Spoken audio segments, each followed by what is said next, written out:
നമസ്കാരം. കഴിഞ്ഞയാഴ്ച നമ്മുടെ KUWJ കേരള പത്രപ്രവർത്തക യൂണിയൻ ഇവിടെ ഒരു സമരം നടത്തി, ഒരു പ്രതിഷേധം നടത്തി.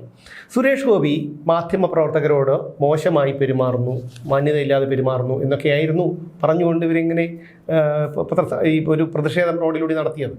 അപ്പോൾ ഞാൻ അത്ഭുതപ്പെട്ടു പോയ കാര്യം എന്ന് പറഞ്ഞാൽ, പിണറായി വിജയൻ ഇനി പറയാനൊന്നുമില്ല. കടക്ക് പുറത്ത് മാറന്നിക്ക് അങ്ങോട്ട് ജീർണിച്ച ജേർണലിസം, പിന്നെ ഈ പറയുന്ന NN കൃഷ്ണദാസ് പറഞ്ഞത് ഇറച്ചിക്കടയിൽ പട്ടി നിൽക്കുന്നത് പോലെ മാധ്യമപ്രവർത്തകർ നിൽക്കുന്നു എന്നൊക്കെയാണ്. അപ്പോഴൊന്നും ഇവർക്ക് പ്രതിഷേധം നടത്തേണ്ട യാതൊരു കാര്യമില്ല, ഒരു പ്രശ്നമില്ല. പക്ഷേ സുരേഷ് ഗോപി ചെയ്തത് ശരിയാണ് എന്ന് ഞാൻ പറയുന്നില്ല.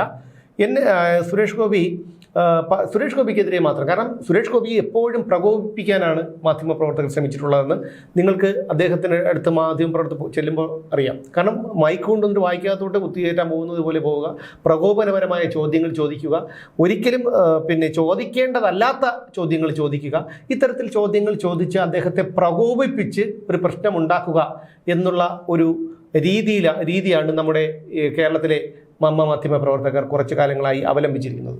അല്ല, അത് സുരേഷ് പറയുന്നത് അവസാനം അത് ശരിയാണ്. കാരണം എനിക്കും തോന്നിയിട്ടുണ്ട് സുരേഷ് ഗോപിയോട് വളരെ മറ്റ് പല നേതാക്കളോടും പെരുമാറുന്നതിനേക്കാളും വളരെ റാഷായിട്ടാണ്, വളരെ പ്ലാൻ ചെയ്തിട്ടാണ് സുരേഷ് ഗോപിയോട് ചോദ്യങ്ങൾ ചോദിക്കാൻ കേരളത്തിലെ മാധ്യമപ്രവർത്തകർ വരുന്നത് എന്ന് എനിക്ക് തോന്നിയിട്ടുണ്ട്. അദ്ദേഹത്തിനെ പ്രകോപിപ്പിക്കുക, സുരേഷ് പറഞ്ഞ പോലെ അദ്ദേഹത്തിനെ പ്രകോപിപ്പിക്കാൻ തന്നെയാണ് കേരളത്തിലെ ചില മാധ്യമപ്രവർത്തകർ കാണിക്കുന്ന രീതി. പലപ്പോഴും നമ്മൾ ശ്രദ്ധിക്കുമ്പോൾ അത് കണ്ടിട്ടുണ്ട്. അത് അദ്ദേഹം പ്രകോപനാവുകയും ചെയ്യും. കാരണം ഒരു ചലച്ചിത്ര നടൻ്റെ നമ്മളെ മറ്റേ കമ്മീഷണറിലെ ഭരചന്ദ്രൻ ഉണ്ടല്ലോ, പലപ്പോഴും അദ്ദേഹം ഭരചന്ദ്രനായിട്ട് മാറാറുണ്ട്. അപ്പോൾ അതുകൊണ്ട് ഭരചന്ദ്രനുണ്ട് എന്നുള്ളത് കൊണ്ട് ആ ഭരചന്ദ്രനെ പ്രകോപിപ്പിക്കുക എന്നുള്ളതാണ് മാധ്യമപ്രവർത്തകരുടെ ലക്ഷ്യം. അത് പലപ്പോഴും സംഭവിക്കാറുണ്ട്.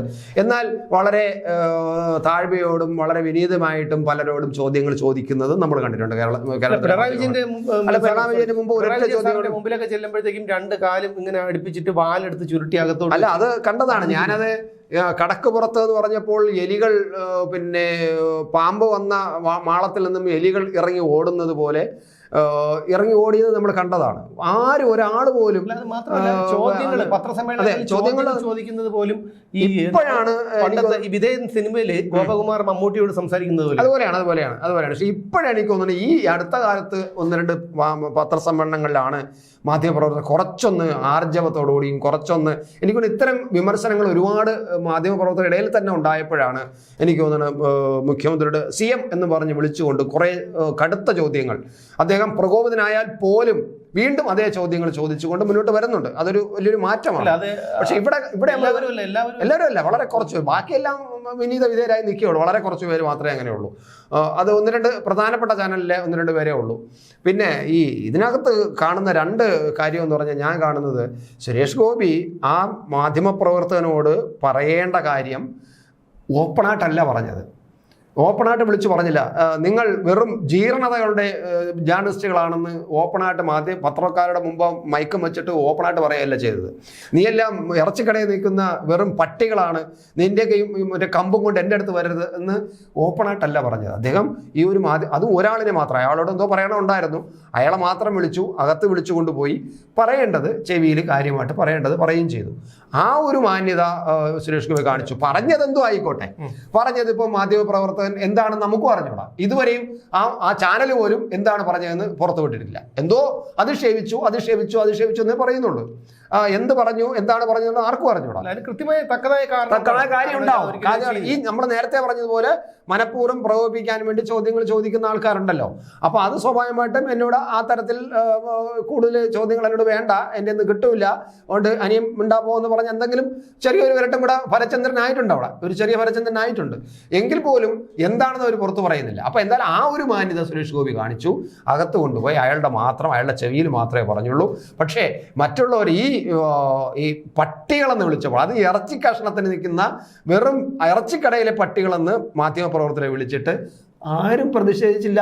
മാത്രമല്ല പിറ്റേ ദിവസം ഈ പറഞ്ഞവൻ ഈ NN കൃഷ്ണദാസ് പത്രസമ്മേളനം വിളിച്ചു കൂട്ടിയപ്പോൾ എല്ലാവരും വളരെ ഈ ഇറച്ചിക്കടയിലെ പട്ടികളെ പോലെ തന്നെ അവരങ്ങ് ഞങ്ങളെ സമ്മതിച്ചുകൊണ്ട് ബഹിഷ്കരിക്കണമായിരുന്നു. തന്റെ പത്രസമ്മേളനം റിപ്പോർട്ട് ചെയ്യാൻ ഞങ്ങൾക്ക് സൗകര്യമില്ല. അങ്ങനെ തന്നെ ചെയ്യണമായിരുന്നു. അദ്ദേഹം താങ്കൾ പറയുന്നത് ഞങ്ങൾ പ്രസിദ്ധീകരിക്കാം, അതിനൊരു കുറിപ്പായിട്ട് ഞങ്ങൾക്ക് അയച്ചു തന്നാൽ മതി, ഞങ്ങളുടെ കയ്യിൽ തന്നാൽ മതി, ഞങ്ങൾക്ക് അയച്ചു തന്നാൽ മതി. എല്ലാ സംവിധാനം ഉണ്ടല്ലോ ഇപ്പോൾ.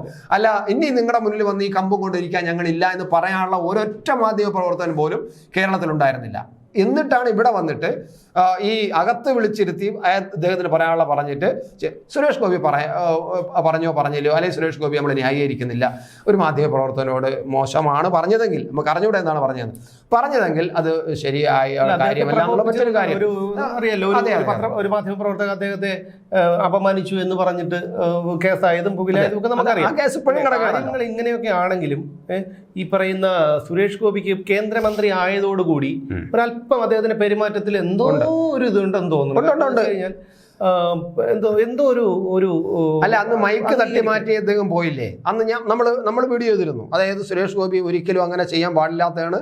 കാരണം സുരേഷ് ഗോപി കേരളത്തിലെ ഒരുപക്ഷെ കേരളത്തിന്റെ മുഖ്യമന്ത്രി കാൻഡിഡേറ്റ് ആയിട്ട് BJPക്ക് ഉയർത്തി കാണിക്കാൻ പറ്റുന്ന ഒരു ഫിഗറാണ്.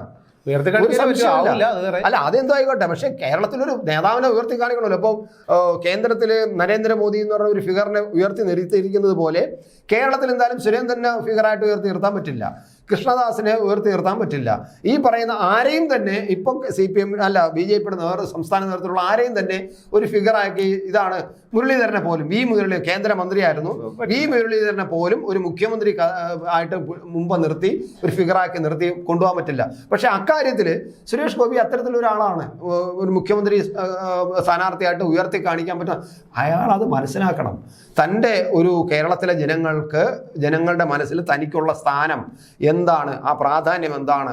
മാത്രമല്ല അദ്ദേഹം ഒരു നല്ലൊരു ചലച്ചിത്ര നടനാണ്, ആൾക്കാർ ഇഷ്ടപ്പെടുന്ന ഒരു സൂപ്പർ സ്റ്റാറാണ്, പിന്നെ പെൺമക്കളുടെ അച്ഛനാണ്, ഒരു 2-3 പെൺമക്കളുടെ അച്ഛനാണ്. സ്വാഭാവികമായിട്ടും അങ്ങനെയുള്ള ഒരാൾ സമൂഹത്തിൽ എങ്ങനെ പെരുമാറും എന്നുള്ളത് നമുക്കെല്ലാവർക്കും അറിയാം. പക്ഷെ പലപ്പോഴും സുരേഷ് ഗോപി അല്പം വികാരപരിതനായിട്ട് പ്രബോധനായിട്ട് മന്ത്രിയായതിനു ശേഷം അദ്ദേഹത്തിന്റെ ചില പെരുമാറ്റത്തിൽ നമുക്ക് കാണുന്നവർക്ക്, കാഴ്ചക്കാർക്ക്, നമ്മുടെ ആരുമല്ല കാഴ്ചക്കാർക്ക് അസൂക്ഷ്മത തോന്നുന്നുണ്ട്. ഇതേപോലെ നമുക്ക് തോന്നിയിട്ടുണ്ട്. അതായത് നമ്മുടെ വിജയകാന്തിന്റെ കാര്യം അറിയാലോ. വിജയകാന്ത് നടനായി മറ്റേ പാർട്ടിയൊക്കെ രൂപീകരിച്ച് വലിയ ഇതൊക്കെ ആയപ്പോൾ വിജയകാന്തിന് തന്നെ അറിഞ്ഞു വിജയകാന്ത് എന്തൊക്കെയാണ് ചെയ്യുന്നത് എന്നുള്ള കാര്യം. അവസാനം വിജയകാന്തിന്റെ അവസ്ഥ എന്താ എന്നുള്ള കാര്യം നമുക്ക് എല്ലാവർക്കും ഊഹിക്കാവുന്നതേ ഉള്ളൂ.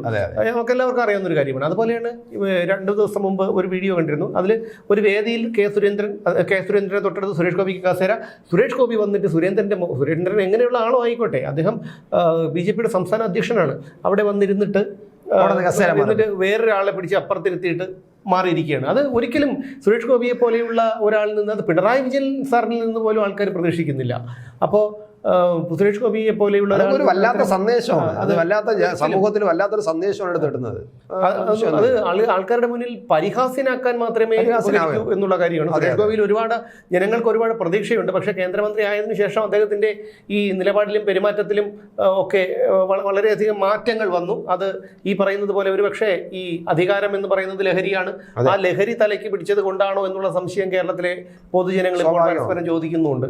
എന്തൊക്കെയായിരുന്നാലും ഇങ്ങനെയാണ് കാര്യങ്ങൾ. അപ്പോൾ ഈ പത്രപ്രവർത്തകർ എന്ന് പറഞ്ഞാൽ എപ്പോഴും മാധ്യമപ്രവർത്തകർ നിഷ്പക്ഷരായി നിൽക്കേണ്ട ഒരു രീതിയാണ്. പക്ഷേ ഇവിടെ അങ്ങനെയല്ല. ഇവിടെ ഇടതുപക്ഷത്തോട് ചേർന്ന് നിൽക്കുന്ന ആൾക്കാരാണ്. അപ്പോൾ അവരുടെ രീതി അങ്ങനെ SFIക്കാരാണ്. അപ്പോൾ അതുകൊണ്ട് അതൊന്നുമില്ല. കാര്യങ്ങൾ ഇങ്ങനെയൊക്കെ ആണെങ്കിലും നമ്മൾ മിക്കവാറും നമ്മളിപ്പോൾ ഒരു 2 വീലർ ഉണ്ട്, അല്ലെങ്കിൽ 4 വീലർ ഉണ്ട്, അല്ലെങ്കിൽ നമ്മൾ ബസ്സിൽ കയറി പോകാറുണ്ട്. അപ്പോൾ നമ്മുടെ ഈ ആരോഗ്യം ഈ പോകുന്ന നമ്മൾ തന്നെയാണ് ജിമ്മിലൊക്കെ പോകുന്നത്. കാരണം ആരോഗ്യം സംരക്ഷിക്കാനായി ജിമ്മിൽ പോകണം. നടത്തം പോലെ ഏറ്റവും ഉത്തമമായ മറ്റൊരു വ്യായാമമല്ല നീന്തൽ, നടത്തം. നമുക്ക് 10 പൈസ ചിലവില്ലാത്ത കാര്യമാണ് നടത്തം എന്ന് പറഞ്ഞു കഴിഞ്ഞാൽ. അപ്പോൾ നമ്മൾ ഈ ഒരു 2, 3, 4 കിലോമീറ്ററൊക്കെ പോകുമ്പോൾ നമ്മൾ ഈ പറഞ്ഞ കണക്ക് കാറും ബൈക്കും ഒന്നും എടുത്തുകൊണ്ട് പോവാതെ, ബസ്സിലൊന്നും കയറി പോവാതെ നടന്നു പോകുമ്പോൾ നമുക്ക് അതിൻ്റെ പൈസ ലാഭിക്കാം. തിരിച്ച് നടക്കുമ്പോഴും ആ പൈസ ലാഭിക്കാം. ആ ലാഭിക്കുന്ന പൈസ കൊണ്ട് വഴിയിൽ നിന്ന് കപ്പലിൽ വെച്ച് തിന്നരുത്. പക്ഷേ അങ്ങോട്ടും ഇങ്ങോട്ടും നടന്നു പോയിട്ട് ആ കിട്ടുന്ന പൈസ ചെറിയ തുകയായിരിക്കും. എങ്ങനെ വേണമെങ്കിലും 10, 30, 35 രൂപ അല്ലെങ്കിൽ 40 രൂപ കിട്ടും നമുക്ക് അങ്ങനെ ലാഭിച്ചാൽ. അങ്ങനെ പലതുള്ളി പെരുവെള്ളം എന്ന് പറയുന്നത് പോലെ പല ദിവസം നടന്നു പോകുമ്പോൾ നമുക്ക് കിട്ടും. അത് ഞാൻ മുമ്പ് പറഞ്ഞതുപോലെ ഒരു മൺകുടുക്കയോ അല്ലെങ്കിൽ ടാങ്കിൻ്റെ രൂപത്തിലുള്ള പ്ലാസ്റ്റിക്കിൻ്റെ കുടുക്കയോ വാങ്ങിച്ച് ഇങ്ങനെ ലാഭം പിടിക്കുന്ന പണം കൊണ്ട് നമ്മൾ അതിൽ നിക്ഷേപിക്കുക. അങ്ങനെ നിക്ഷേപിച്ചിട്ട് കിട്ടുന്ന പണം മുഖ്യമന്ത്രി മുഖ്യമന്ത്രി പിണറായി വിജയൻ സാറിൻ്റെ ദുരിതാശ്വാസ നിധിയിലേക്ക് നിങ്ങളെല്ലാവരും സംഭാവന ചെയ്യുക. കാരണം അത് എത്തേണ്ട സ്ഥലങ്ങളിൽ തന്നെ കൃത്യമായി അർഹതപ്പെട്ടവരുടെ കൈകളിൽ തന്നെ എത്തും എന്നുള്ള കാര്യത്തിൽ യാതൊരു സംശയവുമില്ല. വീണ്ടും കാണാം.